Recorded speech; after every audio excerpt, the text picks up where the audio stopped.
Alô galera, Vasco Análise aqui, Marcelo falando. Bom, novidades aí sobre a questão do Paiê, né? Soltei um vídeo ontem, lá deixei as minhas impressões sobre o problema, né?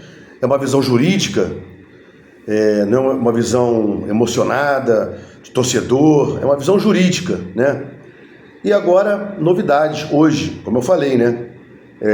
Ela teria gravado as idas dele lá, do Paiê, à casa dela, né?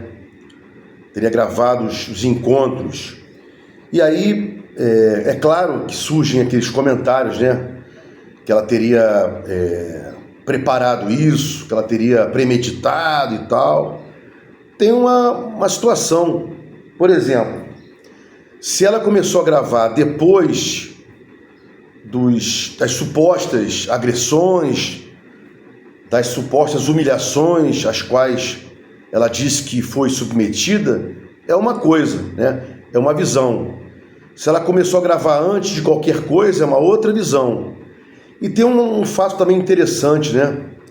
Essa questão que ela foi submetida a beber água do vaso, a ser pisada no rosto e tal.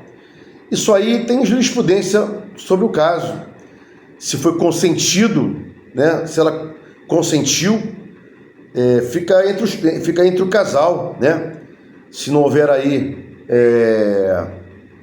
prejuízo à vida, à segurança dela, né?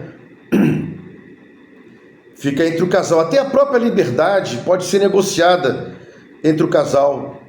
Tem jurisprudência sobre isso. A questão de amarrar e tal. Então, vamos aguardar aí os desdobramentos, né?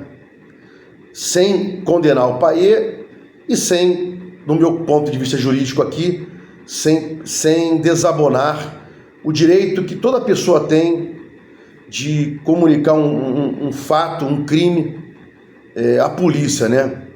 E aí surge uma questão também aqui com relação ao Vasco diretamente. Esse fato eu coloquei para trazer para a questão do Vasco. Qual seria o momento de tomar uma providência de afastamento do Paiê por conta disso? Já em sede policial, aguardando ele virar réu? Nada disso. O contrato se encerra 5 de maio, menos que um mês. Muito obrigado, fique com Deus, saudações vascaínas, que você represente o Vasco na França.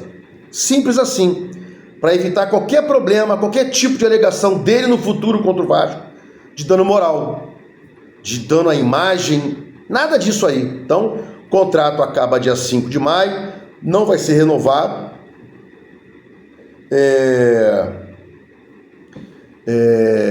E nada de afastamento por conta de investigação policial ou numa suposta instauração de processo no qual ele vire réu, né? Processo judicial. Nada disso. Esquece isso aí. Muitos clientes perguntam, né? A questão da dispensa, né? Eu fui... pessoa jurídica, eu posso dispensar alguém que chega embriagado, ou então alguém que fica jogando carta escondido e tal. Mais ou menos isso aí. Eu falo que pode. É só não justificar aquele fato. Só não dizer que está mandando embora porque ele é embriagado, se apresenta bêbado, que pode alegar algum problema com isso, ficar afastado pelo INSS, ou então não poder mandar gente com essa debilidade e tal. A questão do carteado também, o cara está... bobeou, ele está jogando carta, está jogando alguma coisa a valer dinheiro, dispensa o cara sem fundamentar, não gera dano moral. É isso com o Paiê. Dispensa, melhor, não renova o contrato, diz nada e muito obrigado, né? Bom, 777 também tem novidade. Mais uma vez, a impugnação da 777 com relação ao árbitro que foi agora indicado, né? Luciano Bandeira está sendo impugnado pela 777 e até contemporâneo meu. Deve ter mais ou menos o meu tempo de OAB. mais ou menos, é a OAB 84971, ele tem mais ou menos aí meu tempo de carreira também. Então, é um cara bastante conhecido, com muitas ramificações profissionais, foi presidente da Ordem, né? Antes foi presidente da CAARGE, e agora, como árbitro indicado pelo Vasco, está sendo impugnado, né? E a 777 está dizendo, olha, esse cara aí não pode, tem ramificações profissionais, tem ligações com escritórios em comum, blá, blá, blá, negócios em comum, blá, blá, blá, negócios que possam prejudicar aqui, uma análise uma análise imparcial e tal. Isso é estratégia do Vasco para atrasar, para mantê-los com o controle acionário liminarmente, se estendendo isso, para que não haja um julgamento definitivo do caso e tal. Eu já acho o contrário, cara. A 777 sabe que vai perder o controle acionário. Não tem como uma empresa quebrada, falida, lá atrás, já controlada por outra quando assinou o contrato, continuar à frente do que quer que seja, ainda mais no Vasco, um clube dessa monta, né? Desse vulto.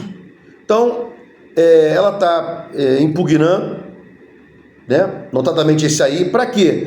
Para não perder o controle acionário definitivo, para ter poder de barganha, tanto na venda dos 31% que ela integralizou, quanto aí para fazer um acordo na Câmara de Arbitragem.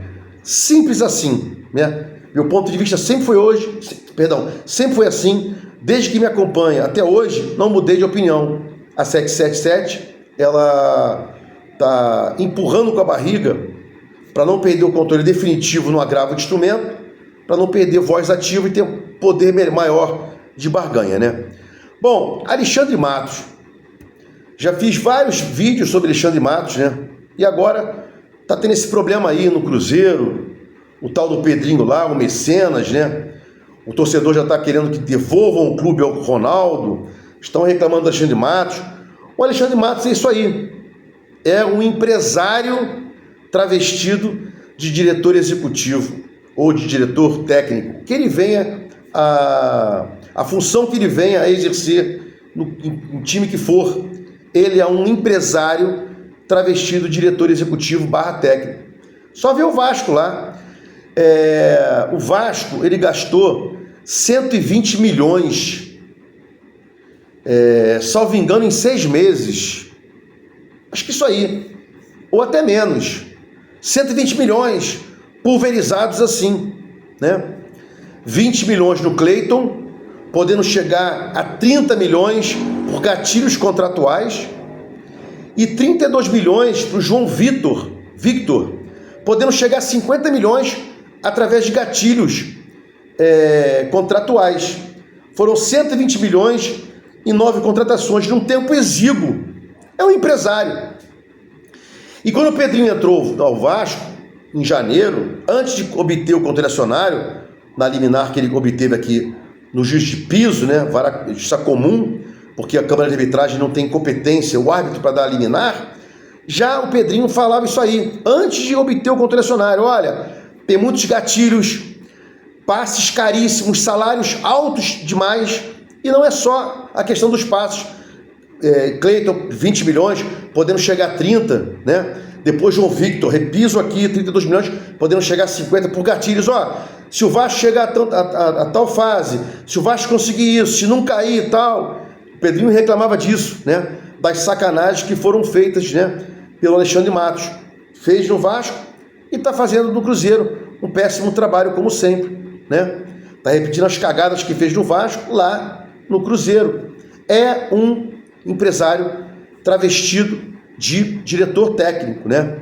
E friso, não foram só os contratos com gatilhos, com passes, com contratações caríssimas, né? Regalias contratuais e salários exorbitantes, né? Não tem como você pagar aí, por exemplo, o que o João Victor recebe. Parece que é 1 milhão mensal, né? Então, essas mumunhas aí que esses caras fazem, E a 77 estava cagando para isso. Agora deu branco o nome do cara. Tirou o cara que estava no Vasco, que depois foi pro... Acho que foi... Não lembro agora. Nós tínhamos um diretor executivo, que deu um branco agora, né? Que fez um trabalho ruim. E depois entrou o Alexandre Matos. A 777 botou, todo mundo falou assim, esse cara é campeão, é vencedor, fez um ótimo trabalho no Palmeiras e tal, blá blá blá. No frigir dos ovos, tanto o trabalho dele no Palmeiras como em outro time que eu não vou lembrar agora, não sei se foi Atlético Paranaense ou qualquer outro não foi de excelência, houve vários problemas aí, mas fica aqui essa verificação que hoje a gente está percebendo das cagadas que o Matos fez juntamente com a 777, porque eu, como sócio minoritário, Vasco da Gama, posso reclamar do sócio majoritário pulverizando dinheiros da sociedade. E lá atrás eu já falava, pelo má nome da empresa, pela má fama, né, no mundo, né, notadamente do futebol, com processos, lavagem de dinheiro e tal, poderia também ter havido uma ação para tirá-la, né?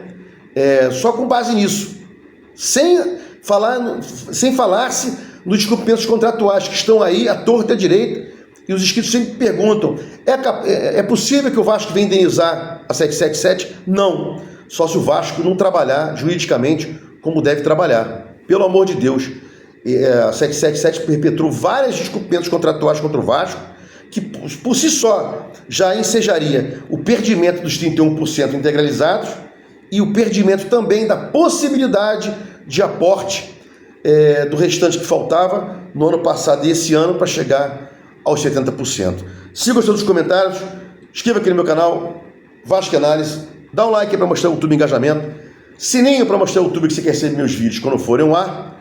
Vasco Análise, fique com Deus e até o próximo vídeo.